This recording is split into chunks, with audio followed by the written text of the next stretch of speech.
Mongolia दुनिया का सबसे खाली देश है। इसका मतलब यह है कि वहां पर बहुत ही कम लोग रहते हैं। मंगोलिया का क्षेत्रफल बहुत बड़ा है, लेकिन वहां की आबादी केवल 35 लाख है। यहाँ हर वर्ग किलोमीटर में औसतन सिर्फ 2 लोग रहते हैं। इस वजह से यहाँ बहुत सारे खुले मैदान, शांत वातावरण और सुंदर प्राकृतिक दृश्य देखने को मिलते हैं। मंगोलिया एशिया के उत्तर में स्थित है और यह रूस और चीन के बीच में दिखाई देता है। यह देश पहाड़ों, मैदानों और रेगिस्तानों से भरा हुआ है। यहाँ का गोबी रेगिस्तान दुनिया के सबसे बड़े रेगिस्तानों में से एक है। मंगोलिया की सबसे खास बात इसकी घुमंतू संस्कृति है। बहुत से लोग आज भी पारंपरिक तरीके से जीवन जीते हैं। वे अपने साथ घरों जैसे तंबुओं को रखते हैं, जिन्हें गेर कहा जाता है। इन घरों का आकार गोल होता है और इन्हें आसानी से एक स्थान से दूसरे स्थान पर ले जाया जा सकता है। यहाँ के लोगों को बहुत बहादुर माना जाता है। इस देश की राजधानी का नाम है उलान बातर, जिसका मतलब होता है लाल योद्धा। आप सोच रहे होंगे कि यह नाम क्यों पड़ा। यह नाम सोवियत युग के दौरान 1924 में पड़ा था, जब मंगोलिया पर कम्युनिस्ट विचारधारा का प्रभाव था। उस दौर में लाल रंग क्रांति और साहस का प्रतीक माना जाता था। यह शहर मंगोलिया के उत्तर पूर्वी हिस्से में तोल नदी के किनारे और पहाड़ियों से घिरा हुआ है। समुद्र तल से इसकी ऊंचाई करीब 1350 मीटर है। यहाँ का मौसम बहुत ही ठंडा होता है, इतना कि यह दुनिया की सबसे ठंडी राजधानियों में गिनी जाती है। यह शहर 1649 में एक बौद्ध धार्मिक केंद्र के रूप में जाना जाता था। उस समय इसका नाम उर्गू था, जो एक प्रकार का चलायमान मठ था, यानी जब आवश्यकता होती थी यह स्थान बदल दिया जाता था। फिर धीरे धीरे यह मठ एक स्थायी बस्ती में बदल गया और 1778 में इसे स्थायी रूप से आज की जगह पर बसा दिया गया। मंगोलिया का मौसम बहुत ही कठोर है। यहाँ की सर्दियां इतनी सख्त होती हैं कि तापमान -40 डिग्री सेल्सियस तक गिर जाता है। गर्मियों में थोड़ी राहत मिलती है, लेकिन तब भी वातावरण काफी सूखा और ठंडा बना रहता है। इसके बावजूद मंगोल लोग अपनी जीवन शैली में पूरी तरह ढल चुके हैं और उन्हें इसकी आदत हो चुकी है। मंगोलिया देश का नाम सुनते ही सबसे पहले दिमाग में आता है चंगेज खान। चंगेज खान ने 13वीं सदी में मंगोल साम्राज्य की नींव रखी थी, जो इतिहास का सबसे बड़ा भूमि आधारित साम्राज्य बना। उस समय मंगोल योद्धा अपने घोड़ों पर सवार होकर एशिया और यूरोप तक छा गए थे। आज भी मंगोल लोग अपने इतिहास पर गर्व करते हैं और चंगेज खान को एक नायक की तरह याद करते हैं। मंगोलिया की एक और खास बात है वहां की खानाबदोश संस्कृति। यहाँ के लोग आज भी पारंपरिक गेर नामक तंबू में रहते हैं, जो आसानी से एक जगह से दूसरी जगह ले जाए जा सकते हैं। यहाँ के लोग मुख्य रूप से पशुपालन करते हैं, जैसे भेड़, बकरी, घोड़े, याक और ऊंट पालना। ये जानवर उनकी रोजमर्रा की जिंदगी का हिस्सा है। मंगोलिया में घोड़ों का बहुत बड़ा महत्व है। कहा जाता है कि यहाँ के लोग घोड़े पर पैदा होते हैं, घोड़े पर बड़े होते हैं और घोड़े पर ही मरते हैं। घोड़े यहाँ की संस्कृति का अहम हिस्सा है। इसके अलावा भेड़, याक और बकरी भी यहाँ के जीवन को आसान बनाते हैं, क्योंकि इनसे दूध, ऊन और मांस प्राप्त होता है। मंगोलिया का खाना सादा लेकिन बहुत ताकतवर होता है, क्योंकि यहाँ की जीवन शैली काफी कठिन है और लोग ज्यादातर मेहनत वाले काम करते हैं। यहाँ की डाइट में मांस और डेयरी उत्पादों की प्रधानता होती है।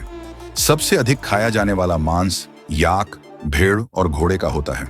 मंगोलियाई लोग पारंपरिक कपड़े पहनते हैं, जिसे डेल कहते हैं। यह एक लंबा ऊन या खाल से बना कोट होता है, जिसे बेल्ट से बांधा जाता है। यह पोशाक गर्मियों में हल्की और सर्दियों में भारी होती है। त्योहारों की बात करें तो नाडम नामक त्योहार यहाँ सबसे प्रसिद्ध है। इसमें 3 पारंपरिक खेल होते हैं, घुड़दौड़, कुश्ती और तीरंदाजी। यह त्योहार हर साल जुलाई में मनाया जाता है। में बड़े धूमधाम से मनाया जाता है। पूरा देश इस दिन जश्न में डूब जाता है। मंगोलिया के लोग मंगोलियन भाषा बोलते हैं और यह यहाँ की आधिकारिक भाषा भी है। ये एक बहुत पुरानी और विशेष भाषा है, जो अलग तरह की लिपि में लिखी जाती है। पहले यहाँ मंगोल स्क्रिप्ट का प्रयोग होता था, लेकिन फिर सोवियत प्रभाव के कारण सिरिलिक लिपि, जो रूसी जैसी है, उसे अपना लिया गया।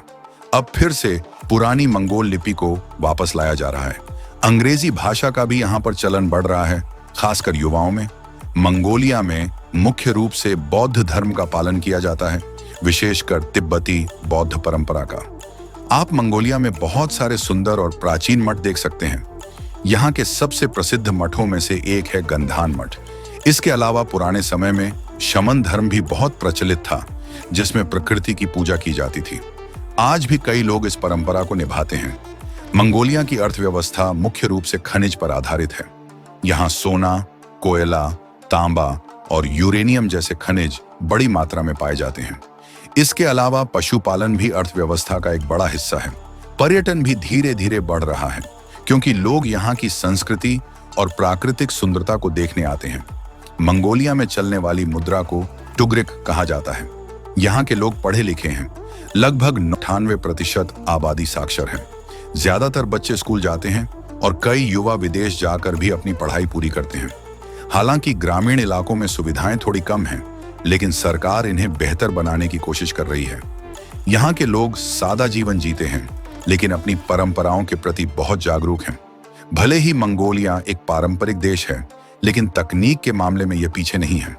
खास तौर पर राजधानी में इंटरनेट और मोबाइल तकनीक का अच्छा उपयोग होता है। यहाँ के युवा सोशल मीडिया, ऑनलाइन गेम्स और डिजिटल दुनिया से जुड़े हुए हैं। मंगोलिया की सरकार भी डिजिटल सेवाओं को बढ़ावा दे रही है, जिससे लोग आधुनिक जमाने के साथ कदम से कदम मिला रहे हैं। देश की सबसे दिलचस्प जगहों में सबसे पहले आती है गोबी रेगिस्तान, जो दुनिया के सबसे बड़े और अनोखे रेगिस्तानों में से एक है। यहाँ रेत के विशाल टीले हैं, लेकिन सिर्फ रेत ही नहीं, बल्कि चट्टानी इलाके, घास के मैदान और ऊंटों के झुंड भी देखने को मिलते हैं। यह इलाका उन लोगों के लिए बहुत खास है जो रोमांच पसंद करते हैं। इसके बाद आती है खोप्सकुल झील, जिसे मंगोलिया का नीला मोती कहा जाता है। यह झील मंगोलिया के उत्तर में रूस की सीमा के पास स्थित है। यह झील अपनी शुद्धता और शांत वातावरण के लिए जानी जाती है। यहाँ की हवा ठंडी, पानी बर्फ जैसा साफ और चारों ओर हरियाली से भरा हुआ है। ट्रैकिंग, बोटिंग, फोटोग्राफी और झील के किनारे बैठकर ध्यान लगाने वालों को यहाँ बहुत आनंद आता है। यहाँ आप याक की सवारी भी कर सकते हैं और स्थानीय रीति रिवाजों को करीब से महसूस कर सकते हैं। यहाँ घूमने के लिए और भी बहुत सी जगहें हैं, जैसे अल्ताई पहाड़, खोन घाटी और तैरखिन त्सगान झील। यहाँ आपको ऊंट की सवारी, बाजों का शिकार, खानाबदोश लोगों के साथ रहना और घुड़सवारी सीखने जैसे अनुभव मिलेंगे। ट्रैकिंग और कैंपिंग के शौकीनों के लिए मंगोलिया किसी स्वर्ग से कम नहीं है। मंगोलिया हमें सिखाता है कि कम संसाधनों में भी खुशी से जीवन जिया जा सकता है। यहाँ के लोग मेहनती हैं, अपनी परंपराओं पर गर्व करते हैं और बहुत ही मेहमान नवाज होते हैं। यह देश 15,66,000 वर्ग किलोमीटर में फैला हुआ है, जो दुनिया के बड़े देशों में आता है और इसे 18वें स्थान पर गिना जाता है। मंगोलिया की राजधानी उलान बातर ट्रांस साइबेरियन रेलवे से जुड़ी हुई है। यह दुनिया की 18वीं सबसे बड़ी देश है।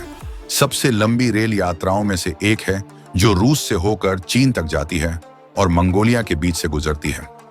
तकनीक और आधुनिकता के बावजूद मंगोलिया की लगभग 30% आबादी आज भी पारंपरिक घुमंतू जीवन शैली जीती है। ये लोग मवेशियों के साथ एक स्थान से दूसरे स्थान पर घूमते रहते हैं।